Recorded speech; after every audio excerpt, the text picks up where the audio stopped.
faça-se em mim segundo a tua palavra. Creio que podíamos encontrar aqui a inspiração bíblica e também o primeiro horizonte da intercessão protetora da Senhora Imaculada desde a sua conceição, protetora da Liga. Para esta divisa é preciso que Jesus reine. Creio que é a inspiração bíblica e, porventura, até a tradução atual, uma vez que o nosso país já não é propriamente uma monarquia, propriamente também, de todo. E para muitas pessoas a monarquia já não é uma realidade compreensível.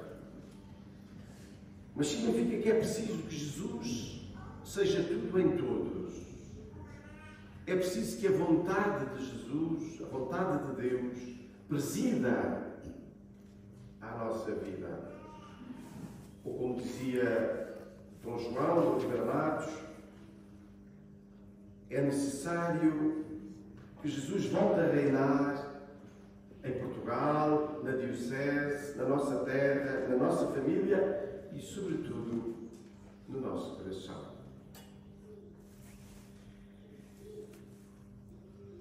Aquilo que presidiu à gênese da Liga foi Dom João, nas suas voltas pela Diocese, nas suas visitas às mais de 300 comunidades e paróquias, ter encontrado homens e mulheres verdadeiramente almas apaixonadas por Jesus.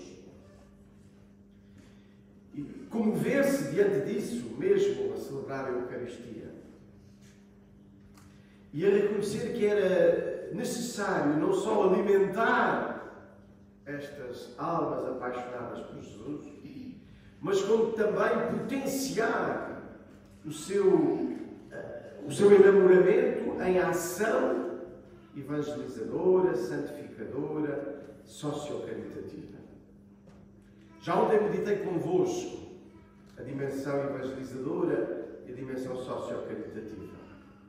Gostava hoje de meditar convosco esta ação santificadora.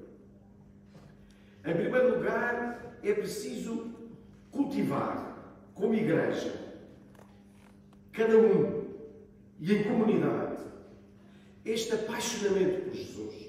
Jesus não pode ser apenas, continuar a ser apenas, muitas vezes, uma inspiração que não desce da razão ao coração.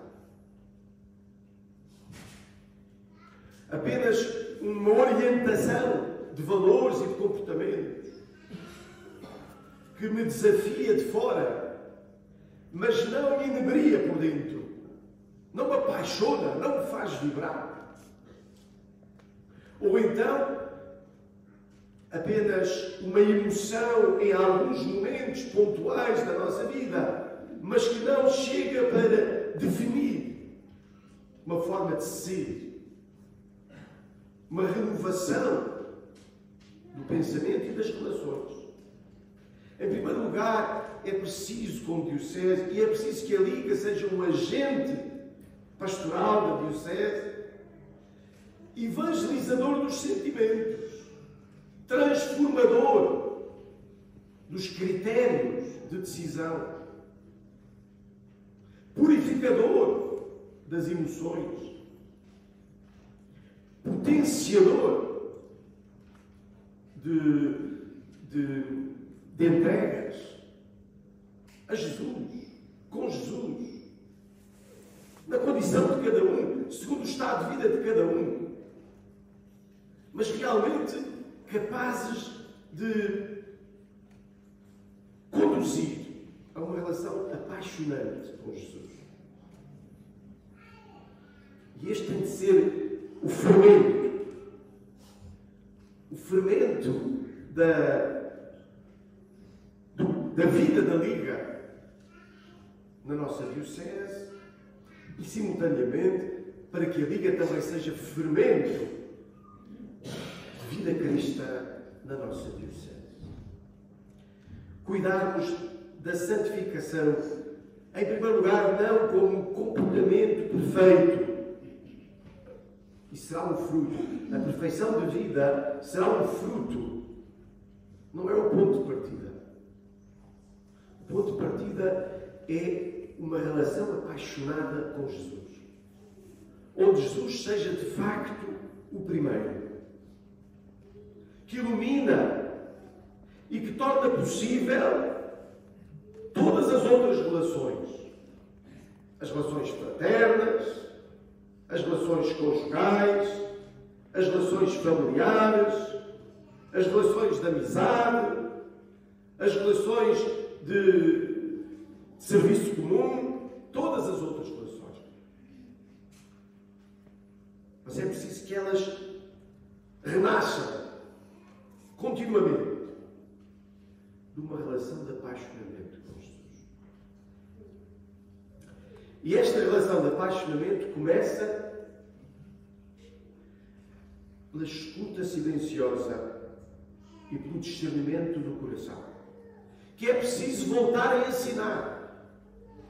Num tempo de correria, num tempo de agitação, num tempo de ruído, num tempo onde tantas vezes a estimulação da imagem se sobrepõe ao sussurro da palavra, é preciso voltar a apostar, a cultivar, a propor e a ensinar a escuta do coração como a Virgem Maria,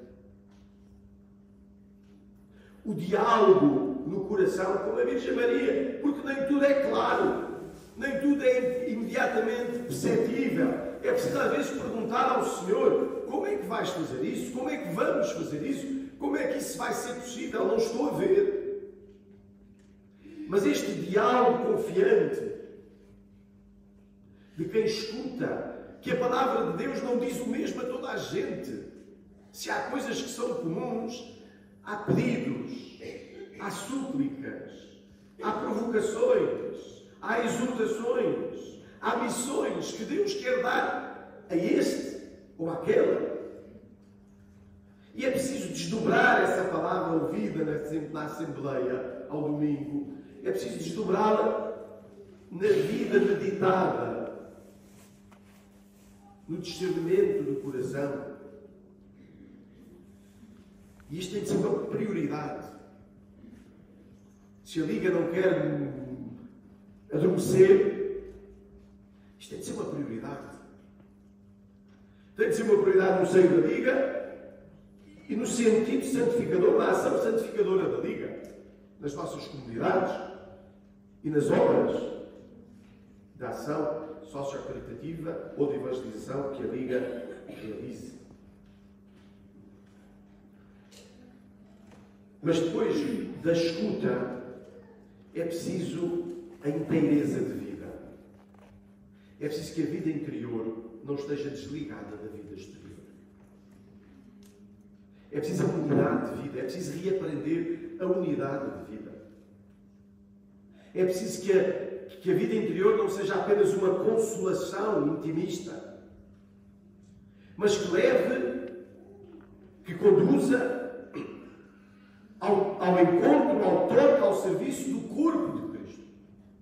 Aquela que acolheu no coração a palavra, deu à luz o Verbo encarnado, feito corpo, feito carne. E isso continua a ser uma missão para os fiéis e, em particular, para a Liga. Cuidar do corpo de Cristo. Servir o corpo de Cristo, gerar o corpo de Cristo entre nós. Gerar o corpo de Cristo entre nós. Graças a Deus, os últimos anos, os últimos 100 anos, os últimos 200 anos, potenciaram o desenvolvimento das ciências racionais, especulativas, aplicadas, das ciências sociais e da psicologia. Mas isso não chega para gerar Cristo entre nós. Pode ajudar-nos a perceber as razões das nossas reações os modos dos nossos comportamentos, as perspectivas e os funcionamentos do nosso subjetivismo e da nossa relação social. Mas só a unidade de vida entre o interior e o exterior é que permite a conversão, o encontro com Jesus, o apaixonamento. E por isso precisamos de voltar a propor uma vida sacramental. Não podemos continuar a lamentar-nos que o Covid afastou as pessoas da vida dos sacramentos. Mas propor a vida sacramental não é multiplicar missas. Às vezes pergunto-me se não temos missas a mais e missa de menos. Se às vezes a multiplicação das missas não nos impede de oferecer missa com a densidade do encontro de uma presença, de uma liturgia cuidada, de uma liturgia profunda, de uma liturgia participada ministerialmente, e que depois convoque e desperte para esse mistério da presença de Jesus em nós, dentro de nós e entre nós, que depois também convoque a um batismo mais consciente, a uma confirmação mais consciente, a uma reconciliação sacramental mais procurada, onde deixemos, a pouco e pouco, as absolvições coletivas para cuidarmos do encontro vivo e edificante, pessoal, sacramental, mediado pela Igreja, mas personalizado.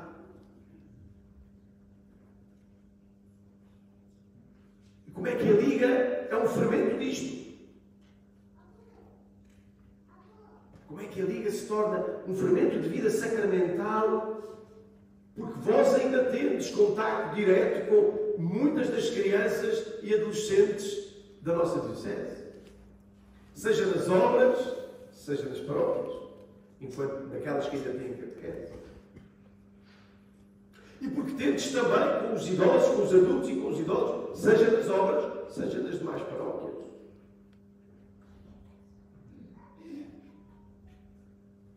E a unidade de vida, o apaixonamento com Jesus, não pode ser apenas uma coisa individual ou intimista. Tem que tocar no corpo de Cristo. Mas se toca o corpo de Cristo Eucarístico, há de também renovar o apelo, a paixão por servir o corpo de Cristo eclesial.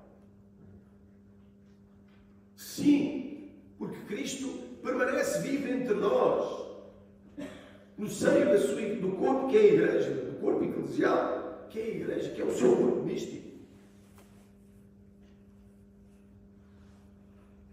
Não se trata de buscar na Igreja serviços e festas que alimentem a devoção. É mais do que isso. Trata-se de reconhecer, deixar-se surpreender, entrar em espanto mesmo, porque Jesus me visita na comunidade cristã, com as suas evidências e com as suas dificuldades, como foi no tempo de Jesus. O próprio corpo físico de Jesus foi para alguns, pela sua realidade humana, foi para alguns dificuldade de reconhecer. Também é assim hoje no corpo eclesial. Mas não é menos verdade que Jesus está vivo e presente. E como é que a Liga se alimenta disto? Se renova a partir daqui. E se torna fermento, serviço. Na nossa diocese, a partir daqui.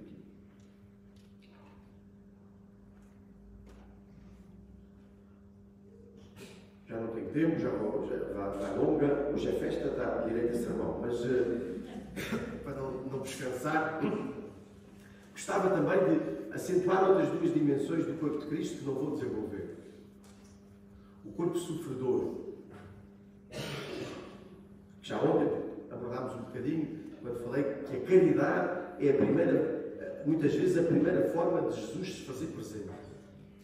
Mas o corpo sofredor, a atenção aos mais abandonados, aos mais sós, aos mais frágeis, àqueles que ficam mais esquecidos ou de quem ninguém se lembra. Apaixonar-nos por Jesus ali. Apaixonar-nos por Jesus ali. E depois o corpo humanado de Jesus, presente na humanidade inteira. Mesmo daqueles que não têm fé ou que procuram a Deus noutras configurações. E em quem Deus também se faz presente. E a quem Deus nos pede que sirvamos. E termino então. Também é preciso uma terceira coisa. Além da escuta, além do encontro, da unidade de vida que nos faz encontrar com Cristo no seu corpo, é preciso também falar da consagração. A consagração da vida. Escutávamos na primeira leitura. O sentido daquela mulher foi consagrar a Deus tudo o que era, tudo o que tinha, incluindo o seu próprio filho, Ana. O sentido da vida da Virgem Maria foi consagrar a Deus tudo o que era, tudo o que tinha, inclusive o seu próprio esposo, noivo, o seu próprio sonho de matrimónio. E a Virgem Maria é modelo tanto para a consagração laical em matrimónio, como para a consagração virginal na vida consagrada. E por isso é uma boa protetora para a Liga, que tem várias condições vocacionais no seu seio. Mas precisamos de falar com alegria, com ardor, com entusiasmo, com enamoramento, com paixão da vida consagrada. Seja como amigas ou amigos do esposo, próprio da vida laical e próprio da vida consagrada em muitas das suas formas, seja como esposas do esposo, própria da vida consagrada em algumas formas, seja como sacramento do esposo, próprio da vida consagrada sacerdotal. É preciso que a consagração não seja apenas uma opção de cada um. Ela tem que ser respeitada como opção livre. Mas é preciso que ela seja proposta como horizonte de apaixonamento, de almas apaixonadas por Cristo, de almas apaixonadas pelo reino de Cristo, de almas apaixonadas pelo corpo de Cristo, de almas apaixonadas para fazer com que Jesus seja tudo em todos, com que Jesus volte a reinar no nosso país, na nossa diocese, na nossa terra, na nossa família, no nosso coração. Peçamos à Virgem Maria isto e suplicando também do céu a graça do milagre para a beatificação de Dom João de Oliveira Matos, confiemos também esta intenção.